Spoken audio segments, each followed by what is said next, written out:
আপনারা দেখছেন true news Bangla, আমি রাজন গুহ। দেখুন, একগুচ্ছ তৃণমূলের দাগি নেতা নেত্রী ঘুরপথে বিজেপির আশ্রয় খুঁজছে, অনেকেই আবার আশ্রয় পেয়েও যাচ্ছে।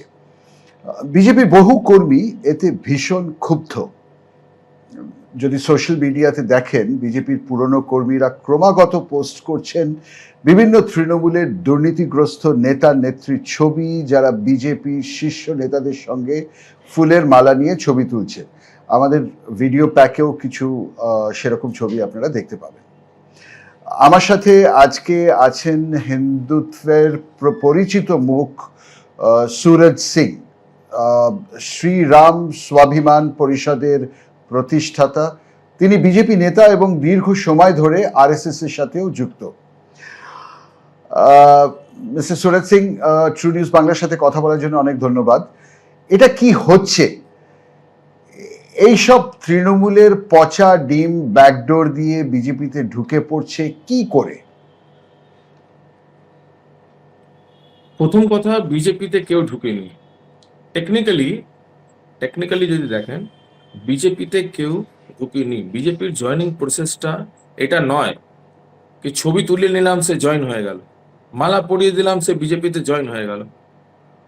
তো এটা প্রসেস নয়, কোনো রাজনৈতিক দলের এটা প্রসেস নয়।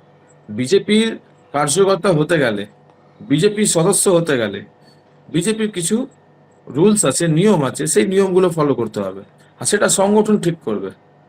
কে কোথায় দাঁড়িয়ে ছবি তুলে নিল, রাস্তায় আপনিও বেরোলে আপনাকেও ধরে কেউ সেলফি নিতে পারে, তার মানে কি সে কি আপনার পরিচিত হয়ে যাবে? সুরজজি, আপনি এন্টালি এরিয়াতে কাজ করেন। সেখানে প্রিয়াঙ্কা টেবরিওয়াল সন্দীপন সাহার বিরুদ্ধে তার বাড়িতে গিয়ে অনেক বিজেপি কর্মীদের সাথে করে, যেদিন সন্দীপন সাহা জয়েন, আমি তো বলবো না বিজেপি জয়েন করেছিল, কিন্তু ব্যাকডোরে বিজেপি জয়েন করেছিল, সেদিন তার বাড়ির সামনে গিয়ে প্রতিবাদ মিছিল করে। আপনার কি মনে হয় যে এটা মেনে নিতে পেরেছে প্রিয়াঙ্কা টেবরিওয়াল? কি সন্দীপন সাহা টিএমসি টিকিটে জিতে বিজেপির শীর্ষ নেতৃত্বের সাথে বসে মিটিং করছে? প্রথম কথা, এই মিছিলটা প্রিয়াঙ্কা টেবরিওয়াল করেননি, এই মিছিলটা সাধারণ মানুষ করেছে। আপনি ওনারা যদি বক্তব্য শুনে থাকেন তাহলে অবশ্যই আপনি শুনেছেন সেখানে এই মিছিল ওনার দ্বারা করা হয়নি। এই মিছিল সাধারণ মানুষ করেছে, সেটা কোনো রাজনৈতিক ব্যানারও হয়নি। তো সেটা যারা করেছে তারা সেটার জন্য উত্তর দেবে। আর প্রিয়াঙ্কা টেবরিওয়াল ওখানে গেছেন, ওখানে গিয়ে লোকজনকে সরিয়েছেন, হাঁটিয়েছেন। উনি তো এটা অর্গানাইজ করেননি, উনি তো এটা বলেননি কোথাও কি সেটা আমি অর্গানাইজ করেছি। আজকে যে নেতারা 60 জন এমএলএ আর 20 জন এমপি, তারা তো সবাই মিটিং করছে শীর্ষ নেতৃত্বের সাথে। কেউ দিল্লিতে বসে করছে, তার ছবি আছে, কেউ কলকাতায় করেছে, তার স্টেটমেন্টস আছে। তো কোথাও না কোথাও পার্টিতে জয়েন না করেও তারা বিজেপির, আজকের খবর আপনি যদি দেখেন, ফিরাদ হাকিমকে পাবলিক অ্যাকাউন্টস কমিটির দায়িত্ব দেওয়া হয়েছে। এটা কি করে সম্ভব? সরকার আর দল দুটো আলাদা জিনিস। আপনি শ্রমিকদার বক্তব্য শুনেছেন, বহুবার বলেছেন সরকারের কাজে পার্টি কোনো ইন্টারফারেন্স করবে না। আর সরকার এইভাবে চলে না, তৃণমূল কংগ্রেস তো এইভাবে চালাচ্ছিল এতদিন ধরে। তো আপনারা ভাবুন, বা সাধারণ মানুষ তো তখন বলেছিল, আমরাও বলেছিলাম এটা কোনো সরকারের নীতি হতে পারে না। যারা জনপ্রতিনিধি তাদের সাজেশন নেওয়া, তাদের এলাকার প্রবলেম গুলো শোনা, সেগুলো তো অবশ্যই এটা সরকারের কাজ। সরকার যখন হয় সেটা কোনো পার্টির হয় না, সেটা সমস্ত জনগণের মানুষের হয়।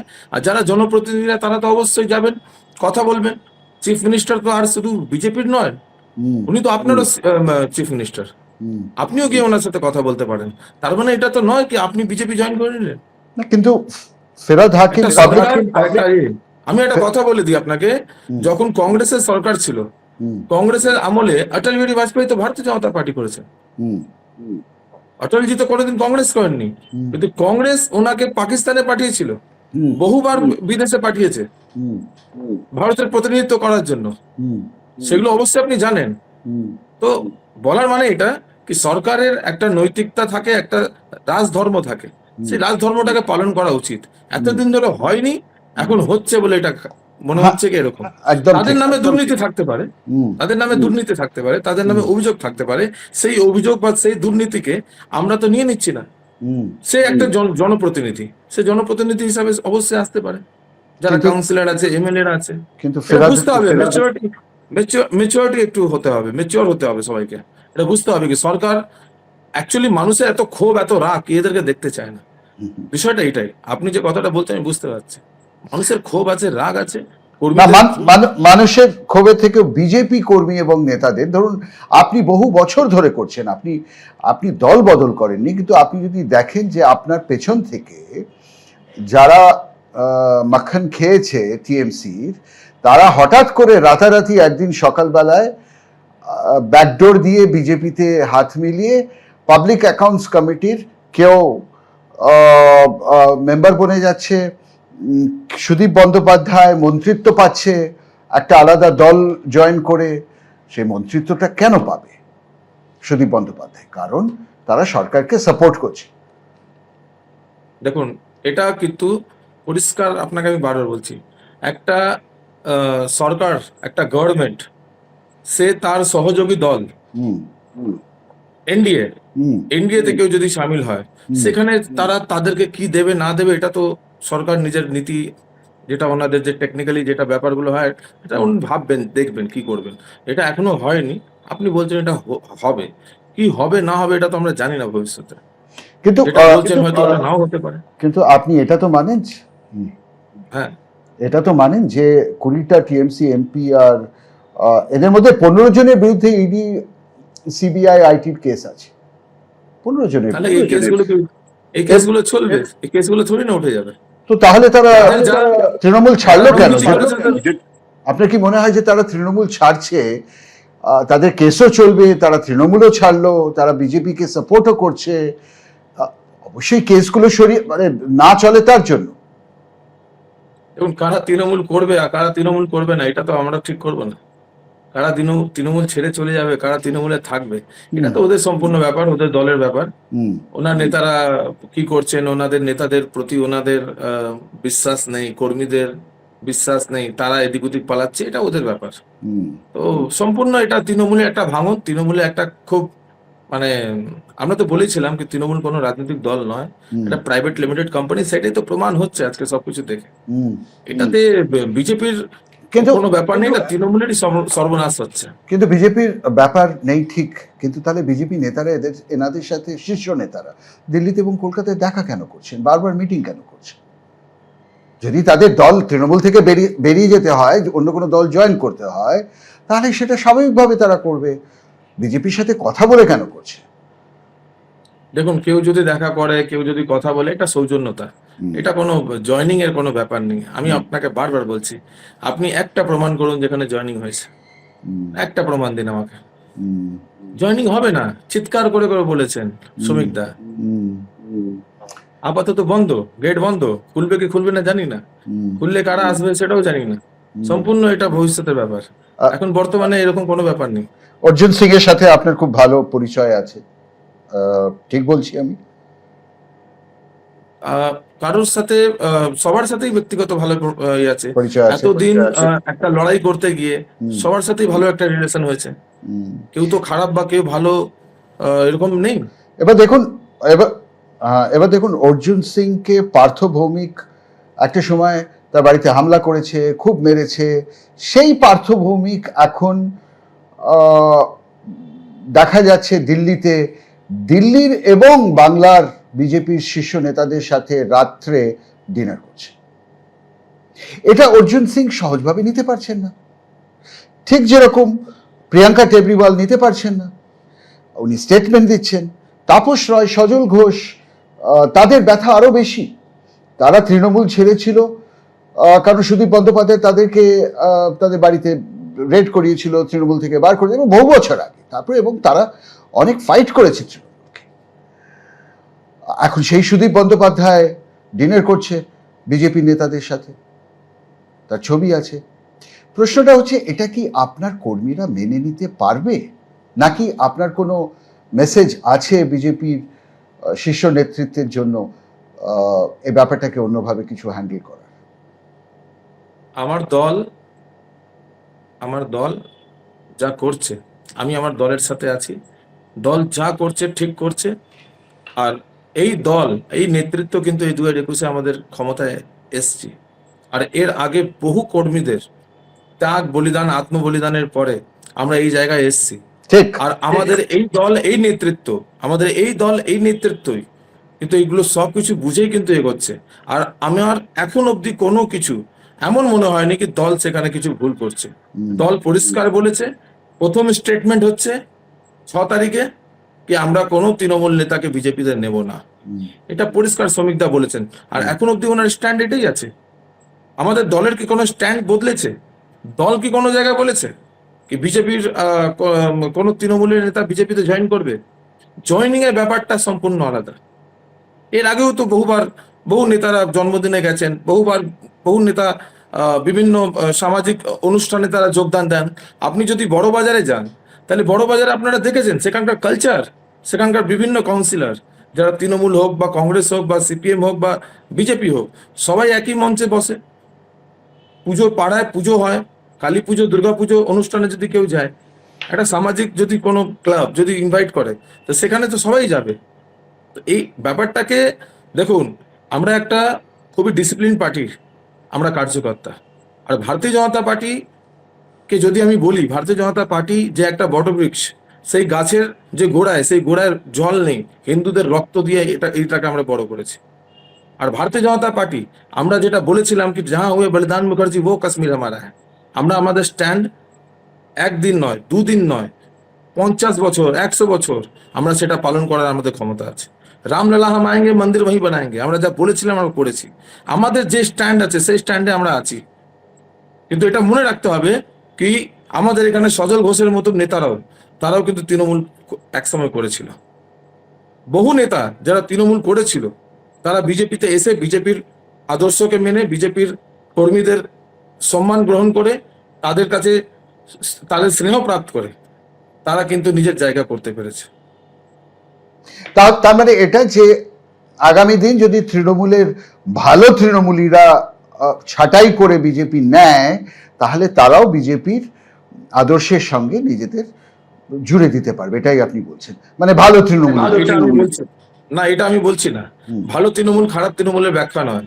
আমি আপনাকে বললাম, আপনি যে পরিপ্রেক্ষিতে পুরো ঘটনা, পুরো কথাটা বলছিলেন কেন তৃণমূলের নেতারা এখানে যাচ্ছে ওখানে যাচ্ছে, আমি বলছি অনেক তৃণমূলের নেতারা যারা বিজেপিতে এসে স্ট্রাগল করেছে, লড়াই করেছে, স্ট্যাবলিশ হয়েছে, আর তারা প্রুফ করেছে যে আমরা ভারতীয় জনতা পার্টিতে আমরা মানে তারা লড়াই করে নিজেকে স্থাপন করেছে, মানুষ তাদেরকে মেনে নিয়েছে। আমি এটা বলছি। আমি জানি না। হ্যাঁ, সুতরাং এখন যারা আসতে চাইছেন, তাদের যদি ছাঁটাই করে ভালো তৃণমূলীদের নেওয়া হয়, তারাও বিজেপির ধ্যান ধারণার সাথে নিজেদের মিলিয়ে নিতে পারবেন, এটাই আপনি বলছেন যে কেউ অচ্যুত নয়, কেউ অচ্যুত নয়। এখন আমার এই বক্তব্য নেই। যখন যারা এসছিল সেই সময় আলাদা সময় ছিল, সেই সময় লড়াই করার সময় ছিল, সেই সময় আমরা বিরোধী রাজনৈতিক দলে ছিলাম। সেই সময় যারা এসছিল তারা অবশ্যই লড়াই করেছে, সংঘর্ষ করেছে আর লাগাতার করেছে। যারা এসছিল তোলাবাজি করা, যারা ধান্দাবাজি করতে এসেছিল, তারা বেরিয়ে চলে গেছে ভোটের পর। 21-এর আগে এসেছিল অনেকে, 21-এর পর পালিয়ে গেছে, থাকতে পারেনি। এমন অনেক লোক এসছে। কিন্তু এখন কি স্ট্যান্ড হবে, দল কি ঠিক করবে, সেটা দল বলবে। আমরা দলের সাথে আছি, দল যা বলবে, দল যা স্ট্যান্ড নেবে, আমরা সেই স্ট্যান্ডে আছি। ঠিক আছে, ছোট্ট করে আমাকে সময় কম বুঝিয়ে দিন যে এই যে 60 জন বিরোধী, মানে তৃণমূলেরই 60 জন এমএলএ, যাদের আমরা বাগী এমএলএ বলছি, বিরোধী এমএলএ বলছি, তাদের সাথে বিজেপির কি সম্পর্ক? আমাদের কোনো সম্পর্ক নেই, কোনো সম্পর্ক নেই। আর 20 জন যারা রিবেল এমপিস, সাংসদ, তাদের সাথে বিজেপির কি সম্পর্ক? বিজেপির কোনো সম্পর্ক নেই। আপনি বারবার একটা ককটেল করে দিচ্ছেন, বিজেপি আর গভর্নমেন্ট। বিজেপি আলাদা, গভর্নমেন্ট আলাদা। এই ককটেলটা করতে গেলে আপনাকে টেকনিক্যালি ক্লিয়ার করতে হবে। ওকে, আপনি ওকে, আপনি ওকে। যখন বলছেন বারবার, আমি আপনাকে বলছি আপনি একটা সিনিয়র সাংবাদিক, তাও আপনি বারবার এই দুটো জিনিসকে গলিয়ে দিচ্ছেন মাঝখানে। আমি এর মাঝখানে একটা লাইন টেনে দিচ্ছি, গভর্নমেন্ট আলাদা আর দল আলাদা। সুরেশ সিং, আপনি শ্রীরাম স্বাভিমান পরিষদ এই যে অর্গানাইজেশনটা বানিয়েছেন, এটা মূলত কি করে এক লাইনে? মানে আপনি বিজেপিরও কর্মী এবং এই অর্গানাইজেশনটার ফাউন্ডার, সুতরাং এই অর্গানাইজেশনের রোল কি? আমি প্রায় 14 বছর আগে, 13 to 14 ইয়ার আগে আমি এটাকে স্টাবলিশ করেছিলাম। এটাকে এই দলটাকে করেছিলাম ইন্টালি বিধানসভা এলাকার মধ্যে। আমি তখন দেখেছিলাম কি হিন্দুরা টুকরো টুকরোতে ডিভাইড আছে, রাজনৈতিক দল হিসাবে, ভাষার নামে, আর ফিনান্সিয়াল স্ট্যাটাস হিসাবে অনেক অসমানতা ছিল। তো হিন্দুদেরকে সবাইকে একটা রুফের মধ্যে, একটা প্ল্যাটফর্মে আনার জন্য আমি রামনবমী করা শুরু করি। আর সেখানে আমি মেসেজ দিই সবাইকে কি রাজনৈতিক দল ভুলে, ভাষার নির্বিশেষে, জাতিপাতি নির্বিশেষে, প্রান্ত আর রাজনৈতিক দলের যে আমাদের পরিচয় সেটাকে বাদ দিয়ে আমরা সকল হিন্দু এক হবো। তো সেটা আমি করতে গিয়ে 1000 থেকে শুরু করে আজকে 1 লাখের সংখ্যা হচ্ছে আমাদের। এটা আমরা করতে পেরেছি। সুতরাং এটা বিজেপির নিচে একটা আমব্রেলা অর্গানাইজেশন, মানে বিজেপির আমব্রেলার নিচে একটা অর্গানাইজেশন, তাই তো? আমি আবার একটা লাইন টেনে দিচ্ছি, সরকার আর দল, আর দলের পরে রাজনৈতিক দল পরে একটা হিন্দু সংগঠন। হিন্দু সংগঠন আলাদা, রাজনৈতিক দল আলাদা। আমি অবশ্যই ভারতীয় জনতা পার্টি একজন কার্যকর্তা, কিন্তু তার সাথে সাথে আমি একটা হিন্দু। তো আমি হিন্দু হিসাবে আমি এই দলটাকে বানিয়েছি, আর এই দলটাকে নিয়ে আমি এগোচ্ছি। এখানে আমার বিজেপি কোনো দল বা কোনো রাজনৈতিক দলের কোনো চাপ বা তাদের কোনো আইডিওলজিকে বা তাদের কোনো কিছু আমরা নিয়ে আমরা ফ্রি কাজ করি। যেখানে হিন্দুদের অত্যাচার হবে সেখানে আমরা নামবো। আমরা মুর্শিদাবাদে গিয়ে মন্দির বানিয়েছি। আমরা প্রথম, যারা আমাদের শুভেন্দু আমাদের সবকিছু জানেন বিষয়টাকে, আমরা প্রথম যারা ঢুকেছিলাম বেদ বোনাতে, জাফরাবাদে, আমরা ওখানে গিয়ে মানুষকে হেল্প করেছি। তাছাড়া যখন ঝান্ডা নামিয়ে দেওয়া হয়েছিল আমাদের মৌলালিতে বাস থেকে, তখন আমরা কমপ্লেন করে পরের দিন আমরা ধর্মতলায় দাঁড়িয়ে প্রকাশ্যে আমরা প্রথম ঝান্ডা বেঁধেছিলাম। তারপরে সারা পশ্চিমবঙ্গের মানুষ রাস্তায় নেমে ঝান্ডা বাঁধা শুরু করেছিল। এরকম বহু কাজ। আজ মহেশতলার যে ঘটনা হয়েছিল, সেখানে রাজ্যপাল ভবনের সামনে আমরা গিয়ে তৎকাল আমরা ওখানে কেন্দ্রীয় বাহিনী ডিপ্লয় করার জন্য আমরা চিঠি দিয়েছিলাম, আমরা রাস্তা অবরোধ করেছিলাম। আমরা বিভিন্ন সময় বিভিন্ন দাবিতে, আমরা হিন্দুর জন্য নাবি। দল আর হিন্দু সংগঠন এই দুটো আলাদা জিনিস। সুরজ সিংজি, আপনার সময় বার করে ট্রু নিউজ বাংলার সাথে কথা বললেন, অনেক ধন্যবাদ। আপনার এই অর্গানাইজেশন শ্রীরাম স্বাভিমান পরিষদ, আরো বিস্তারে জানতে চাইব কি করছে এরা, কারণ এখন আর অপোজ করার কেউ নেই। আগে আপনারা বিরোধীতে ছিলেন, সুতরাং অনেক কিছু সরকারের অপোজ করার থাকতো। এখন আপনারই সরকার, আপনারই দল, যারা আপনাদের মতো করেই হিন্দুদের ইন্টারেস্ট রক্ষা করছে। সুতরাং এখানে খুব ইন্টারেস্টিং হবে আপনারা কি করবেন ভবিষ্যতে। অপোজ করার তো কিছু নেই। আমরা আমাদের কাজ একটা এমন সরকারের থাকাকালীন করেছি যখন আমাদের বেরিয়ে কাজ করা খুব মুশকিল ছিল। আমাদের মানে জয় শ্রীরাম বললে আমাদের উপর, মানে বা হিন্দুত্ব নিয়ে কাজ করলে বিভিন্ন মামলা দিয়ে আমাদেরকে অ্যারেস্ট করে দেওয়া। আর সেটা এখন নেই। আজ আমাদের কোনো এরকম কোনো প্রবলেম নেই। এখন আমাদের হিন্দুদের অ্যাওয়্যার করা। আজ যেভাবে হিন্দু এলাকা, বাঙালি এলাকা, যেখানে দুর্গাপুজো, কালী পুজো হতো, যেখানে দোল খেলা হতো, যেখানে আমাদের ভাইফোঁটা হতো, যেখানে অন্নপূর্ণা পুজো হতো, যেখানে শীতলা পুজো হতো, যেখানে আমাদের চড়ক পুজো হতো, সেই সব জায়গাতে দেখবেন আস্তে আস্তে সেখানকার পরিবেশটা পাল্টে যাচ্ছে, সেখানকার ডেমোগ্রাফি চেঞ্জ হয়ে যাচ্ছে। এটা কলকাতার মধ্যে বিশেষ করে দেখবেন যে অনেকগুলো এলাকা, রাজাবাজার থেকে নিয়ে আজ যদি আপনি ইন্টালিতে যান বা তপসিয়া যান বা পার্ক সার্কাস এলাকা যান, তারা হিন্দুরা নিজের প্রপার্টি বিক্রি করে করে বেরিয়ে যাচ্ছে। আমরা চাই কি হিন্দুরা নিজেদের প্রপার্টি তাদেরকে দিক যারা বাঙালি হিন্দু কালচারে বিশ্বাস করে, যারা আপনার চলে যাওয়ার পরে সেই জায়গা যাতে ওই ধর্মীয় যেটা আমাদের পরিচয়, যে পশ্চিমবঙ্গের কালচার, পশ্চিমবঙ্গের যেটা পরিচয়, সেই পুজোগুলো যাতে ওই এলাকার মধ্যে পাড়ার মধ্যে হয়, ওখানে অন্য কিছু চাপিয়ে না দেওয়া হয়। আজ প্রমোটার বিল্ডার মুসলিমদেরকে দেওয়া হয়েছে, যারা মুসলিম সম্প্রদায়। এটা আমি শ্রীরাম স্বাভিমান পরিষদের সংগঠনের একজন কার্যকর্তা হিসাবে আমি বলতে পারি এই কথাটা, কি আজ একটা নেক্সাস চলছে। কয়েক বছর আগে লাভ জেহাদটা এক্সিস্ট করতো না, লোকে লাভ জেহাদ শব্দটাকে মানতেই চাইতো না। আমি থানার মধ্যে গিয়ে যখন বলি লাভ জেহাদ, বলে এটা আপনি আনপার্লিয়ামেন্টারি কথা বলছেন, আমাকে মানে থ্রেট করা হয় রীতিমতো। কিন্তু লাভ জেহাদ এক্সিস্ট করে, লাভ জেহাদ হচ্ছে হিন্দু মেয়েদেরকে, তাদেরকে একটা অন্য সম্প্রদায়তে, সব থেকে বেশি তো হিউম্যান ট্রাফিকিং। আপনি দেখুন আজ মেটিয়াপুরে বিনোদ দাসের মেয়ে এখনো পাওয়া যায়নি। আমি নিজে অনেকগুলো হিউম্যান ট্রাফিকিং এর ঘটনা দেখেছি, যেখানে মেয়েদেরকে ফাঁসিয়ে তাদেরকে বিক্রি করে দেওয়া হচ্ছে। তো এটা তো হিন্দু মেয়েদেরকে টার্গেট করা হচ্ছে, এদের বিরুদ্ধে তো আমাদের লড়তেই হবে।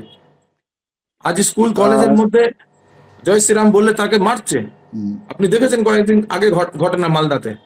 তো আজ আমরা চাই কি হিন্দুরা যারা এতদিন ধরে যারা দুর্বল হয়েছিল, তাদের সঙ্গে তাদেরকে ঐক্যবদ্ধ করা, নিজের ধর্মের জন্য, নিজের ভাষার জন্য, নিজের ঐতিহ্যের জন্য, আমাদের এখানকার যে পরিচয়, যে পশ্চিমবঙ্গের যে আমাদের সনাতন যে আমাদের পরিচয়, যেটার জন্য গোপাল মুখার্জি লড়াই করেছিলেন, যেটার জন্য তপন ঘোষ লড়াই করেছিলেন, এই তপন ঘোষের ভিশনকে নিয়ে চলা, গোপাল মুখার্জির ভিশনকে নিয়ে চলা, ডক্টর শ্যামাপ্রসাদ মুখার্জির ভিশনকে নিয়ে চলা, এটাই আমাদের আগামী দিনের আমাদের কাজ। ট্রু নিউজ বাংলার সাথে কথা বলার জন্য অনেক অনেক ধন্যবাদ।